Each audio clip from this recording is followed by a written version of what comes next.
शिवाय गुरवे नमः। शिवाय गुरवे नमः। शिवाय गुरवे नमः। शिवाय गुरवे नमः। राजराजार्चित రాజరాజార్చిత రాజరాజులనబడు మనువు చంద్ర కుబేరాదులు వీరందరూ అమ్మను ఉపాసించారు. వారు ఉపాసించారు, పరమేశ్వరి సాక్షాత్కారం వాళ్ళు పొందారు. వీరు ఉద్ధరించిన పంచదశాక్షరి శ్రీ విద్య, మను విద్య, చంద్ర విద్య, కుబేర విద్య అని వాళ్ళ పేరు మీద ప్రచారం అయ్యిందిట. అంటే వీరందరూ కూడా ఒక్కొక్కరు ఒక్కొక్క పద్ధతిలో ఆ పంచ అమ్మవారి అంటే ఇక్కడ నామాలు ఒక మంత్రము 8 అక్షరాలు, 16 అక్షరాలు అలా రకరకాలుగా ఉంటాయి. అలా వీరు అన్ని అక్షరాలు తీసుకుని ఆ అమ్మది ఉపాసించారు కాబట్టి ఎవరు ఉపాసించిన మంత్రము ఆ విద్యగా ప్రచారం జరిగింది. దేవతలు పాలకులు బ్రహ్మ, ఉపేంద్ర, మహేంద్రాదులు ఈ పాలకులకు పాలకులు. అంటే రాజుకు రాజు అన్నమాట. చక్రవర్తి ఉంటాడు కదండి, కొంతమంది రాజులు వాళ్ళ మీద చక్రవర్తి ఉంటాడు. అదే విధంగా ఇక్కడ వీళ్ళందరూ కూడా వీరు రాజరాజులను అనే ఇది కలిగి ఉన్నారు. అట్టి బ్రహ్మ, ఉపేంద్ర, మహేంద్రాదులచే అర్చింపబడుతుంది. అందువలన రాజరాజార్చిత. సౌందర్యలహరిలో చెప్పినా కూడా అమ్మది మనకి లలిత సహస్రనామ ఇప్పుడు మనం చెప్పుకుంటున్నదైనా అమ్మది ఏ స్తోత్రంలో తీసుకున్నా కూడా ఇదే విధంగా వస్తుంది. వారందరూ కూడా అమ్మ పాదాలకి నమస్కరిస్తున్నారు. అదంతా అభేద స్థితి కాబట్టి ఒకరు ఇంకొకరికి నమస్కరించడం వల్ల వాళ్ళకేమి ఈగో ప్రాబ్లమ్స్ రావు, ఏమి ప్రాబ్లం రావు, అందరూ చక్కగా ఉంటారు. అంతేగాని ఈ పురాణంలో విష్ణు వచ్చి అమ్మ దాంట్లో అమ్మకు నమస్కరించడం వల్ల విష్ణుమూర్తికి ఏదో తగ్గిపోయింది అనడానికి లేదు. అయ్యో విష్ణుమూర్తికి ఏం లేదా, విష్ణు పురాణం చెప్పినప్పుడు ఆయన గొప్పవాడు, ఆయనకి అందరూ నమస్కరిస్తూ ఉంటారు. అంటే వాళ్ళ అభేద స్థితిని మీరు గుర్తించాలి. నువ్వు ఎవరైనా ఆరాధించు, ఎవరు తక్కువ వారు కాదు. ఆ అభేద స్థితి గుర్తించిన వాడు వేరే అంటే ఇంకో దేవత పట్ల వేరే భావము కలిగి ఉండడు, వేరే చెయ్యడు. ఒకరిని అంటే ఒక దేవతను ఉపాసిస్తూ ఇంకో దేవతని తూలనాడటం అనేది చాలా భయంకరమైన పాపంగా చెప్పబడుతుంది. ఈ అమ్మ పాలకులు ఆ పాలకుల మీద ఉండే ఆ పాలకుల చేత కూడా పూజించబడుతుందని చెప్పారు. అంటే కేవలం మామూలు వాళ్లే కాదురా, అలాగా బ్రహ్మ, ఎందుకంటే సృష్టి స్థితి లయాలు చేసేవాడు. ఈ దేవతలందరికీ హెడ్ ఇంద్రుడు అని చెప్పబడుతుంది. మళ్ళీ ఇంకో దగ్గర ఇంద్రియాలకి ఇంద్రుడే ఇదన్నారు. ఇలా ఒక్కొక్క పురాణాన్ని అనుసరించి వారి యొక్క కర్తవ్యాన్ని మనకి చూపిస్తూ ఉంటారు. మనం గ్రహించవలసింది అభేద స్థితి. ఆ విధంగా దేవతల్లో మనము తారతమ్యాన్ని సకల మానవ ప్రపంచమునకు మనవు మొదటివాడు. మానవ ధర్మ నిబంధన నిర్మాణ ప్రవర్తకుడగు మనువుచే అర్చించబడుతుంది. కాబట్టి అమ్మ రాజరాజార్చిత అంటే మన మానవులకి మొదటగా ఉన్నవాడు. మనువు పుట్టాడు, మను చరిత్ర అని ఉంటుంది. ఏమిటి చెయ్యాలి, మానవుడి యొక్క గృహస్థు ధర్మాలు ఏమిటి, ఆ ధర్మాలు ఏమిటి, ఇవన్నీ ఆయన ఒక లిస్టు తయారు చేశాడు. ఇలా ఉండాలి, ఇలా ఉంటే వాడికి ఇది పుణ్యము, ఇది పాపము, ఇలా అంతా పెట్టారు. కాబట్టి అమ్మ ఆయన చేత కూడా అర్చించబడుతుందని ఆవిడ సృష్టించిన వాళ్ళే. రాజ్ఞి, రాజ్ఞి అనగానే అర్థమైపోతుంది. మహారాజ్ఞి శ్రీమాత శ్రీమత్ సింహాసనేశ్వరి. మహారాజ్ఞి అంటే చక్రవర్తి యొక్క పత్ని అని ఒక అర్థం. మామూలు అర్థాలు చూసుకుంటే ఏదో మామూలు ఒట్టి రాణి కాదు, ఏదో రాజుగారికి రాణి కాదు. భువనేశ్వరి దేవి యొక్క ఇంకొక నామం ఇది. కామేశ్వరునితో పట్టాభిషిక్తురాలైన కామేశ్వరి దేవి పరమేశ్వరి సకల చరాచర ప్రపంచమునకు పరిపాలన కర్త్రి అగుట చేత రాజరాజులచే అర్చించబడుతుంది. కావున దేవర్షిగణ సమూహములచే స్తుతింపబడు ఆత్మవైభవము కలది కలగను ఆ పేరు గల మంత్రయంత్రములకు అధిష్టాన దేవత కాబట్టి పరమేశ్వరి రాజ్ఞి. అంటే అన్నిటికీ అధికారిని ఆవిడే.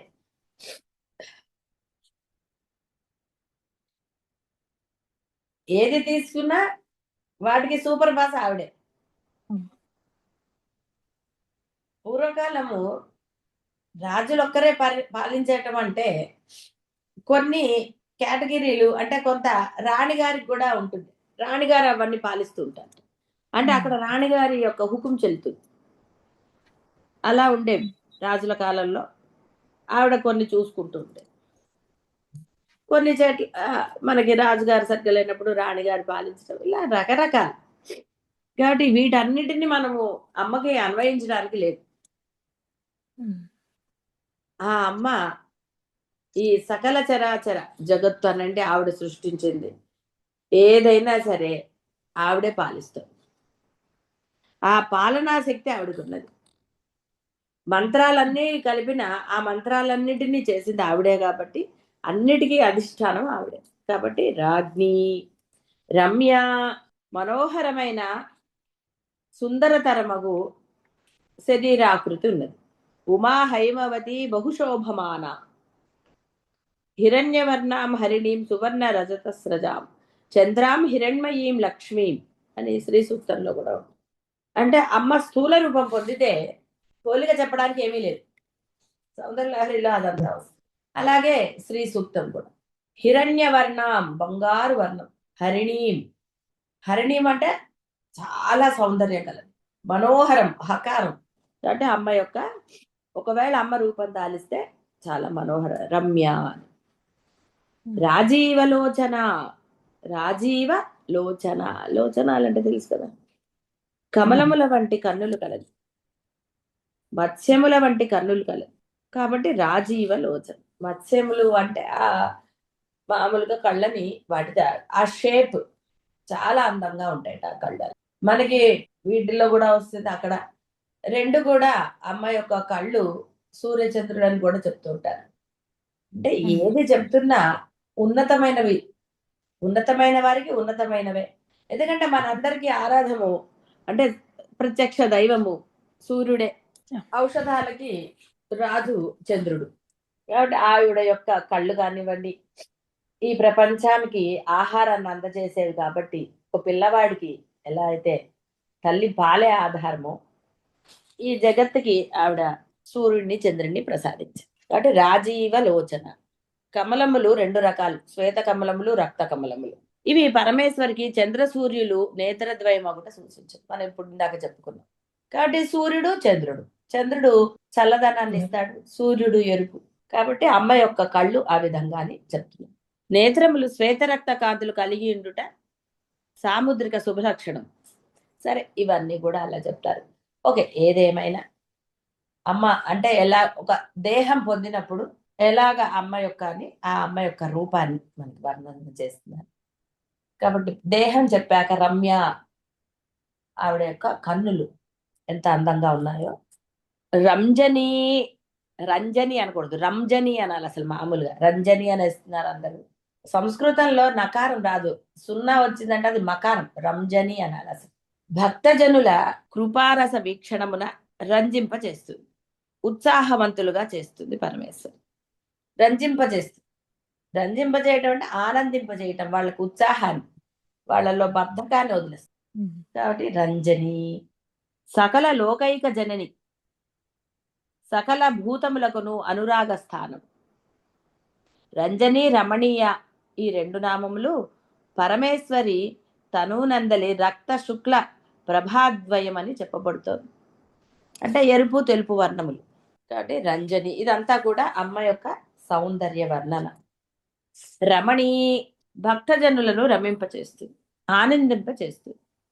ఆనందమయ స్వరూపిణి, భక్తజనుల హృదయములను విహరిస్తూ ఉంటుంది, అక్కడే ఆడుకుంటూ ఉంటుంది.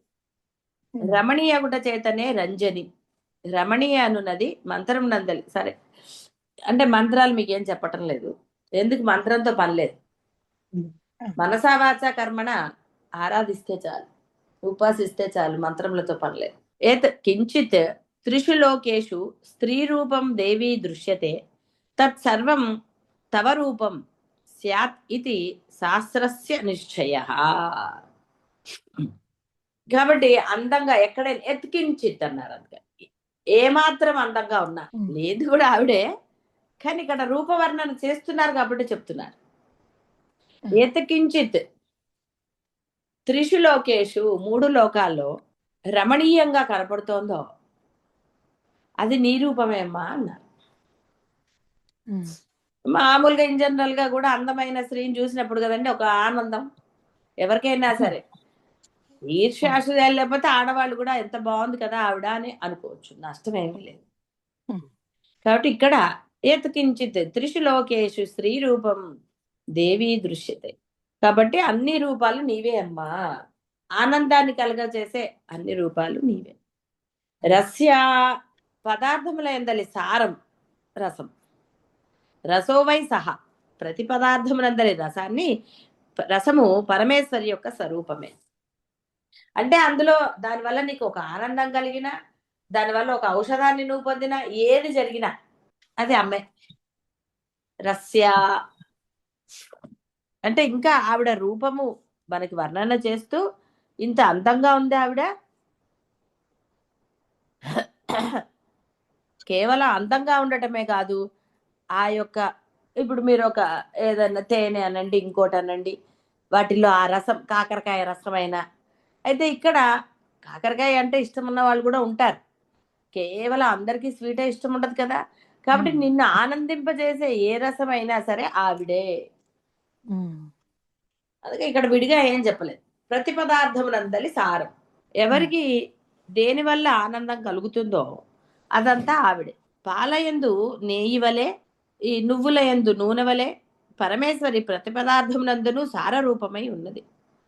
అందువలన రస్య. ప్రతి భూతమునందలి రసగ్రహణ శక్తి పరమేశ్వరి యొక్క అంశం.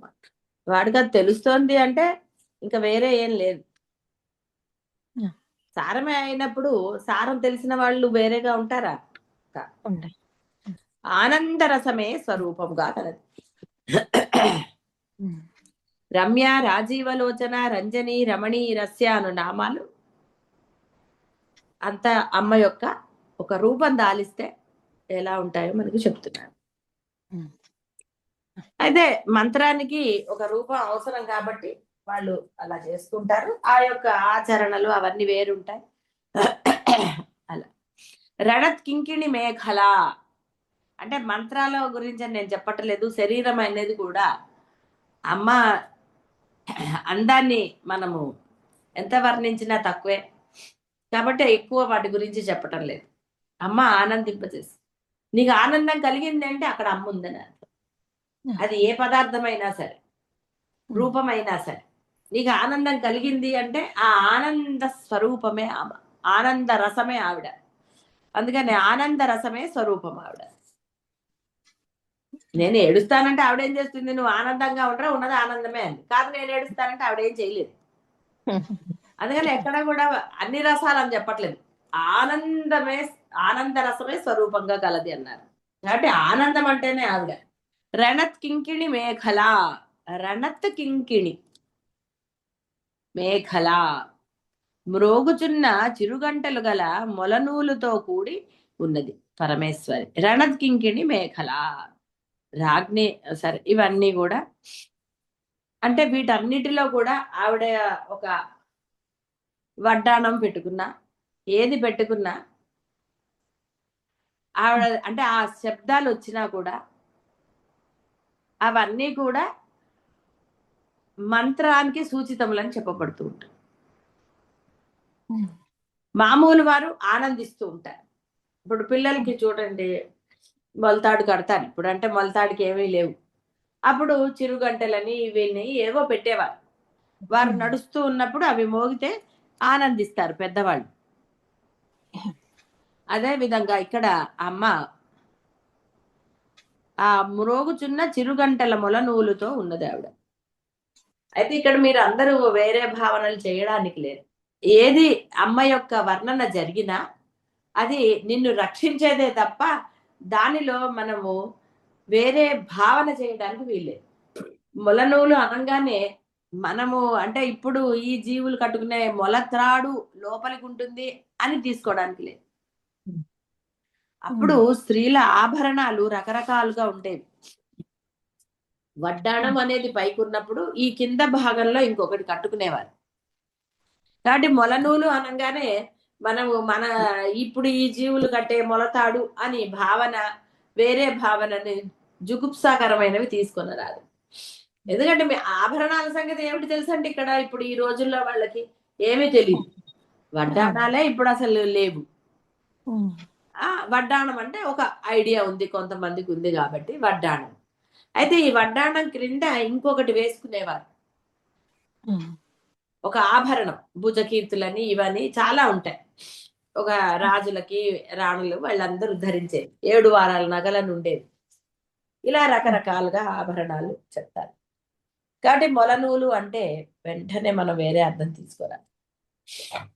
ఈ వడ్డాణం కింద ఇంకొకటి ఉంటుంది, దానికి చిరుగంటలు ఉన్నాయిట ఆ యొక్క ఆభరణానికి. కాబట్టి ఆవిడ రణత్ కింకిణి మేఖల, అవి చక్కగా మనకి సౌందర్యలహరిలో కూడా వస్తుంది. ఇప్పుడు నేను ప్రతిసారి ఒక్కొక్క శ్లోకం చెప్పేస్తే మనం ఇక్కడే ఆగిపోతాం. అందుకని చాలా జాగ్రత్తగా కొన్నిటికి మాత్రమే అవి ఒట్టిగా చెప్పేసి ఊరుకుంటున్నాను. అక్కడ కూడా వస్తుంది సౌందర్యలహరి. ఎంత బాగుంటుందో. కొణత్ కాంచీ దామ అనేది వస్తుంది. కొణత్ కాంచీ దామ. ఇలా ఆ అమ్మ యొక్క వర్ణన ఉంటుంది. వాటి యొక్క ధ్వనియే కింకిణి నాదము. కాబట్టి రణత్ కింకిణి మేఖల. రమ అంటే మామూలుగా లక్ష్మీదేవి అని అర్థం.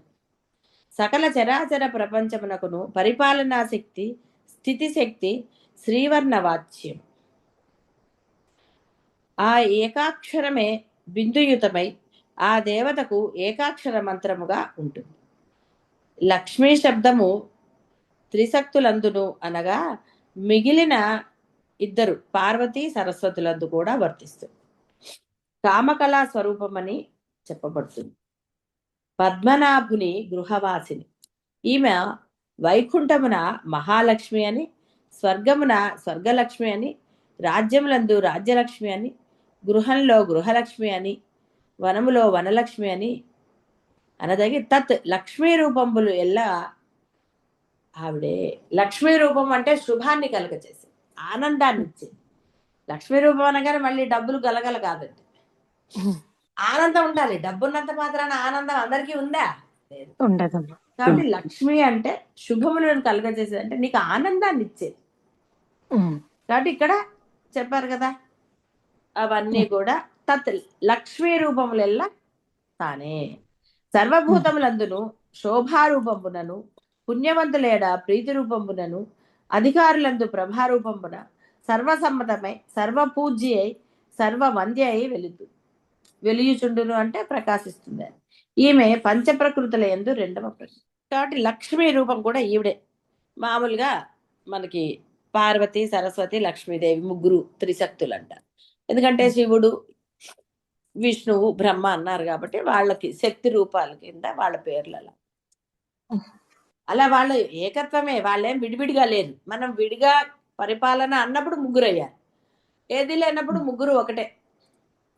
కాబట్టి ఎక్కడైనా సరే ఒక శుభం కలగజేసేది, నీకు ఆనందం కలగజేసే రూపం ఏదైనా సరే గృహలక్ష్మి అన్నారు. గృహలక్ష్మి అంటే ఆ ఇంటికి యజమానురాలు, యజమాని యొక్క భార్య. ఇక్కడ చిన్న విషయాలు చెప్పుకోవచ్చు. ఆ భార్య భర్త ఇక్కడ ఇది కొంచెం అనిపించవచ్చు, ఆ మొగుడు ఎలా ఉన్నా అలా, కానీ అంటే ఒక స్వరూపం. ఇంట్లో ఉన్న ఆ లక్ష్మి అంటే పత్ని అనండి, యజమానురాలు. ఏడవటము అనేది ఎప్పుడూ శుభం కలగజేయదు ఆ ఇంటికి. ఆ యజమానురాలు ఎప్పుడూ కూడా ధర్మంగా ఉంటే ఇంట్లో అన్ని శుభాలు కలుగుతాయి. యజమాని సంపాదించి తీసుకొచ్చి ఇవ్వటమే అసలు యజమాని పని. ఇవాళ రేపు అన్ని కల్పించుకుంటారు అనుకోండి, ప్రతిదీ మగవాళ్ళకి కావాలి, నానా గోళలు ఉన్నాయి ఇవాళ రేపు. పూర్వకాలం ఇలా లేవు కాబట్టి వాళ్ళందరూ 100 ఏళ్ల ఆరోగ్యంతో ఆనందంగా ఉన్నారు. అసలు ముఖ్యంగా ఆనందంగా ఉన్నారు. ఎందువల్ల? ఎవరి పనులు వాళ్ళవే. యజమాని సంపాదించుకురావటం ధర్మంగా, అతను తెచ్చి ఇచ్చిన దాన్ని ధర్మంగా, ఇంటికి వచ్చిన వారిని గౌరవించటం, ఎవరికి ఎలా వాళ్ళని ఇది చేయాలి, ఏం చేయాలి, అవన్నీ కూడా ఆ యజమానురాలు చూసుకునేది, ధర్మంగా చూసేది. ఆ రోజుల్లో కూడా ఉన్నారు, ఆ రోజుల్లో కూడా చెడ్డవాళ్ళు లేరని నేను అనను. కానీ మనం చెప్పుకునేటప్పుడు మంచి చెప్పుకోవాలి. ఆ మంచి అంటే ఆ ధర్మము ఆ ఇంటిని ఎప్పుడూ కూడా ఆనందంగా ఉండేటట్టు చేస్తుంది. యజమానురాలు కాబట్టి ఆవిడకి సర్వ హక్కులు ఉంటాయి. అంటే ఇంట్లో ఉన్న వాళ్ళని శాసించే అధికారం. నో, ఇలా చేయకూడదు, ఇలాగే ఉండాలి. ఈ విధంగా ఉండేవి. మనమేమి ఇప్పటికీ కొంతమంది ఉన్నారు, లేరని నేను అనను. కానీ ఆ యజమానురాలికే ఈ ఈర్ష్య, అసూయ ఇవన్నీ ఉన్నాయనుకోండి, యజమానికి ఇంకా ఇద్దరు సరిపోయారు. ఇంకా ఇంట్లో సంతోషం ఎక్కడ ఉంటుందండి? ఏమీ ఉండదు. ఆలోచించుకోండి. కాబట్టి ధర్మంగా ఉండాలి, యజమాని అయినా యజమానురాలైనా. ఆ ధర్మము ఇంట్లో ప్రతిదీ శుభాన్ని కలుగ చేస్తుంది. ఒకవేళ ఏదో కర్మానుసారం కొంత ఖేదం కలిగినా అది వారిని బాధించదు. ధర్మం ఎప్పుడూ రక్షిస్తుంది. కాబట్టి ఇక్కడ ఆ లక్ష్మి అంటే ధర్మము. రాకేందు వదన టైం ఉంది. రాకేందు వదన, రాక అంటే పౌర్ణమి. రాకేందు వదన పూర్ణిమ యొక్క పూర్ణచంద్రుని పోలు ముఖబింబము కలదు. షోడశ కళా పరిపూర్ణమగు చంద్రబింబాన్ని పోలిన ముఖమండలము కలదు. కాబట్టి రమ ఆవిడే రాకేందు వదన. పూర్ణ చంద్రబింబము వృత్త రూపము. వృత్తము బిందువే అగుట పరమేశ్వరి బిందు రూపిణి. వృత్తము ఏర్పడాలి అంటే ఒక బిందువు నుంచే మొదలవుతుంది. బిందు స్వరూపిణి ఆవిడే. అంటే మనం శ్రీచక్ర అర్చన అన్నప్పుడు చివరికి అన్ని ప్రాకారాలు దాటితే బిందు రూపానికే పెడతాం. శివశక్త్యైక రూపిణి, శివశక్త్యాయుక్తో. అభేదం, రెండుగా లేరా, ఇద్దరు ఒకటే. బిందువులో అలా అక్కడ చూపించారు. అందుకే లలిత సహస్రనామంలో చివరికి వచ్చేసరికి అంత వర్ణన చేశారు. అమ్మని వర్ణన చేశారు. ఎలాగా, ఏమిటి, ఆవిడ రూపం అనండి, ఆవిడ శక్తులు అనండి, అన్ని రకరకాలుగా వర్ణన. అంత అయిన తర్వాత శివశక్త్యైక రూపిణి, ఆ బిందు మండల వాసి. ఈ సౌందర్యలహరిలో మొదటే చెప్పేశారు, అమ్మనే వర్ణన చేస్తారు అక్కడ, అంత సౌందర్యమే అక్కడ. కాబట్టి ఎవరే నువ్వు మళ్ళీ వేరే అనుకుంటామో. శివశక్త్యాయుక్తో యది భవతి శక్తః. మొదటి శ్లోకం పట్టుకుంటే ఇంకా అసలు వేరే శ్లోకాలకు వెళ్ళాం. అలా ప్రతి శ్లోకంలో ఆనందాన్ని అనుభవించగలగాలి. అంటే ఆ భావనతో కనుక మీరు చదివితే పరమానందం కలుగుతుంది. మొదట నేర్చుకున్నప్పుడు నాకు తెలియలేదు. ఏవో అన్ని శబ్దాలు వాళ్ళు నేర్చుకున్న విధంగా నాకేదో చెప్పేసింది ఆవిడ. అప్పుడు సంస్కృతం నాకు అన్ని అలా అమ్మ అరేంజ్ చేస్తుందండి ఎవరికైనా సరే. ఆ సంస్కృతం నేర్చుకున్నాక నాకు అర్థమైంది ఎన్ని దోషాలు ఉన్నాయో వీటిల్లో చదివేటప్పుడు. సామూహికంగా కూడా అదేగా చదువుతారు. ఎందుకంటే ఎవరికి కూడా అర్థం తెలుసుకుని చదువుకుందామని కానీ ఇంకోటని కానీ తాపత్రయం ఉండదు. కాబట్టి ఎప్పుడైతే అర్థం తెలిసిందో నేను ఎప్పుడు ఇక గ్రూపుల్లో చదవలేదు. ఎందుకంటే తెలిసి తప్పులు చదవటం ఎందుకు? అందుకని నా దగ్గర నేర్చుకునే వాళ్ళకి కూడా నేను ఒకటే చెప్పాను, నేనైతే రాగయుక్తంగా చెప్పానంటే నాకు సంగీతం రాదు. అందులో దోషాలు ఉన్నాయని నాకు తెలిసింది కాబట్టి అలా చెప్పి మీకు ఇష్టమైతే నేర్చుకోండి. కాబట్టి ఈ విధంగా అమ్మ అంటే ఎప్పుడైతే అమ్మని మనం మనసా వాచా కర్మణ ఆరాధిస్తామో ఆవిడ మన చేత దోషం చెయ్యనివ్వదు. నువ్వు ప్రత్యేకంగా అడగక్కర్లే అమ్మా అని, ఆవిడకి తెలుసు. కాబట్టి ఆవిడ సరే ఫస్ట్ అయితే నువ్వు మామూలుగా నేర్చుకోలే అంది ఆవిడ వచ్చినప్పుడు. ఆవిడ ఏదో 100 శ్లోకాలు చెప్పేసి వెళ్ళిపోయింది. ఎప్పుడైతే అసలు తెలిసిందో అప్పుడు భావస్ఫురణ కలిగింది, అర్థం తెలిసింది. కాబట్టి శివశక్త్యాయుక్తో అనగానే అక్కడ ఆ రూపాలు వచ్చేస్తాయి. యది భవతి శక్తః, అలా చదువుతుంటే ఆ లోపల నుంచి ఆ ఆనందం వచ్చేస్తుంది. ఆ ఆనందం వచ్చినప్పుడు భావనాగమ్య, భావనకి దొరుకుతుంది ఆవిడ. ఆ భావన కలిగినప్పుడు ఆ పరమానంద స్థితి అది వర్ణించలే. కాబట్టి పరమేశ్వరి బిందు రూపిణి, ఆ పూర్ణ చంద్ర అంటే మనకి చంద్రబింబంలోని ఆ లోపాలు చూడకండి, చాలా అందంగా ఉందంట. మనం ఎంత ఎంత బాగున్నాడు అంటే ఆ రసహృదయం కలిగిన వాళ్ళకే అది తెలుస్తుంది. లేకపోతే ఎవరికి ఇవాళ రేపు ఏ పిల్లలండి డాబా మీదకి వెళ్ళి అసలు బయటికి వెళ్ళి పూర్ణచంద్రుడిని చూసేది? చంద్రుడు ఓ అంటే గ్రహణం రోజు చూస్తారు అంతే. లేదంటే అసలు చంద్రుడు ఎంత అందంగా ఉంటాడు, ఆ చల్లదనం ఉంటుంది, ఎక్కడుందండి? ఎవరండి? ఏ పిల్లలకి తెలుసు? ఎవరికి తెలియదు. పిల్లలు అంటారు ఎందుకు, ఎంతమంది తల్లులకు తెలుసు అంటే ఏంటండి సమాధానం ఉందా? లేదు. ఆ పూర్ణచంద్రుడిని చూస్తే ఆ ఆనందం రసహృదయం, కవి హృదయం అంటారు, ఆనందం కలుగుతుంది. అందుకని అమ్మ అలాంటి ముఖాలు కలిగి ఉన్నది. రతిరూప మన్మధుని భార్య రతీదేవి స్వరూపంగా గలదు. అంటే ఇక్కడ మళ్ళీ మనం మన్మధుడు వేరు శివుడు వేరు ఇవన్నీ అనడానికి లేదు. ఎందుకంటే ఒక అమ్మ అతన్ని బతికించింది అంటే వేరే సృష్టి ఆవిడ చేసినప్పుడు వేరేనా. కానీ ఇక్కడ నీకు ఒక కథ, ఒక లీల కల్పించబడింది కాబట్టి మన్మధుడు వేరు, రతీదేవి చాలా అందంగా ఉంటుంది అన్నారు. ఇందాకే చెప్పారు, ఏ త్రిషు లోకేషు అందంగా ఉన్న ప్రతి ఇది అమ్మ రూపమే. కాబట్టి ఆ రతీదేవి ఆవిడే అయినప్పుడు మన్మధుడు మరి శివుడు ఒక వేరే వాళ్ళు అవుతారు. కాబట్టి ఇక్కడ మన ఆ అభేద స్థితిని, ఎందుకంటే వీళ్ళందరూ కూడా ఉన్నతులు నీకన్నా, అంటే నీలో ఒక కోరిక కలిగింది అంటే ఇక్కడ ఈ కోరిక అంటే వస్తువుల గురించి కాకుండా స్త్రీ పురుష సంయోగం అనేది అనండి, భార్యాభర్తల మధ్య ఆ యొక్క ఆకర్షణ శక్తి లేకపోతే ఈ ప్రపంచం ఏమైపోతుందో ఇప్పుడు చూస్తూనే ఉన్నారు, ఎంత భయంకరమైన పరిస్థితులు ఉన్నాయో బాహ్య ప్రపంచంలో. కాబట్టి ఇవన్నీ కూడా అధర్మానికి వెళ్ళిపోతున్నాయి. ఆ అధర్మం కాకుండా ఇది ధర్మయుతం. కాబట్టి ఆ యొక్క శివుడి గురించి ఆ అమ్మ తపస్సు చేస్తున్నప్పుడు ఆ అమ్మ యొక్క చెలికత్త రతీదేవి, ఆవిడ ఏమిటి మా అమ్మ చిక్కిపోతుంది, అయినా ఈయన కరుణించటం లేదే ఈ శివుడు అని పోయి భర్తకు చెప్తుంది. కాస్త నువ్వు ఆయనలో చలనం కలిగించవచ్చు కదా, అమ్మ చూడు ఎలా అపర్ణ అని పేరు అందుకనే వస్తుంది. ఆవిడ ఆఖరికి అలా ఒక్కొక్కటి తగ్గించుకుంటూ ఆకులు తినేసి చిక్కి శల్యం అయిపోయింది అమ్మవారు శివుణ్ణి పొందడానికి. అంత తపన శివానంద లహరిలో వస్తుంది, తప ఫలితం అని ఇద్దరికి. ఒకళ్ళు తపస్సు, ఇంకోటి ఆయన కూడా అసలు తపస్సు శివుడి కోసమే చేశాట, ఆయన చెప్పలేదు దొంగ బయటికి, కానీ ఆయన తపస్సు చేసింది ఆవిడ కోసమేట. అది చక్కగా భక్తుడు ఒక లీలగా అంటే చమత్కారంగా చెప్తూ ఉంటాడు. ఒకరి గురించి ఒకరు తపస్సు చేశారు అని ఈ రతీదేవి చెలికెత్త అనమాట, అమ్మవారి చెలికెత్త. ఆవిడ అంటుంది పోయి భర్తతోటి, నువ్వే కదా కాస్త ఇది చేయగలుగుతావు అంటే, అతనికి ఆ కార్యక్రమం అయిపోయి ఒక మేనేజరు అకౌంటెంట్ ఇలా ఉన్నారు కదా, సో పాలనా శక్తి వాటిల్లో ఈ అది అప్పగించబడింది. ఆకర్షణ కలిగించే శక్తి మన్మధుడిది.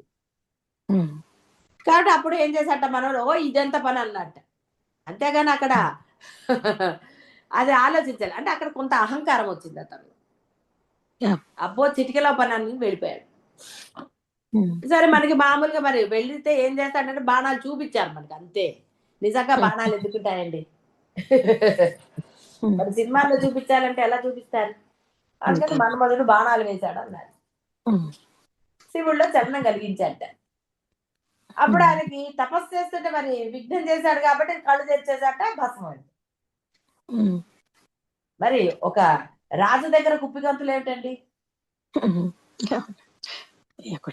కాబట్టి కోసం సరే ఎప్పుడు ఎలాగో లేచావు కదా అని పెళ్లి చేశాడు.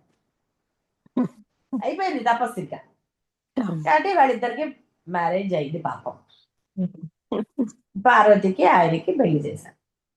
అప్పుడు ఒకరోజు ఈవిడ అంటే చెలికత్త బాధపడుతూ ఉందిట. అయ్యో ఏమిటి అంది ఈవిడ అడిగితే, అమ్మా ఇలా నా భర్త ఆ బూడిద ఆవిడ దాచిందిట. ఇదంతా లీల. ఏమిటండి బూడిద దాస్తారా? ఇవన్నీ అనవసరమైన ప్రశ్నలు మీకు. ఒట్టిగా అలా అంటారు, నిజంగా మరి సినిమాల్లో చూపించాలంటే ఏం చూపిస్తారండి? అందుకని బూడిద దాచిందని చెప్పారు. నిజంగా బూడిద ఎందుకు బూడిద ఎందుకు మిగులుతుంది అక్కడ? ఏది మిగలదు. అలా అతను భస్మం అయిపోయాడు అన్నారు కాబట్టి ఆ భస్మాన్ని చూపించారు సినిమాలు. రూపం నశించింది అతనికి. అప్పుడు పార్వతీదేవి, సరే నీకు మాత్రమే ఆయన కనపడతాడు, ఈ ప్రపంచంలో ఎవరికి అతను కనపడడు అంటే చాలమ్మా నా కదా అందిటాడు. కాబట్టి కేవలం మన్మధుడు అనేవాడు ఆ భార్యకి మాత్రమే కనపడే రూపాన్ని పొందాడు. అది అలా ఒక లీల అంటే అది వాళ్ళకి సంబంధించిన, అందులో మనం ఆ సూక్ష్మాన్ని అనండి, ఆ ఆనందాన్ని గ్రహించాలి. ఆనందాన్ని గ్రహిస్తే అంటే ఎంత కరుణా స్వరూపురాలు, ఆ యొక్క ఇది ఎలా చేశారు వాళ్ళు అనేది కనుక మూలాన్ని గ్రహిస్తే అన్నట్టుగా ఆనందం కలుగుతుంది. లేకపోతే ఎందుకంటే చంపటం ఎందుకు, మళ్ళీ బతికించడం ఎందుకు, ఏదో కాకపోతే అంటే ఆనందం ఎక్కడుందండి? అదే శివశక్తి అయితే భవతి శక్తి అని చదివితే ఏమిటి వస్తుందండి?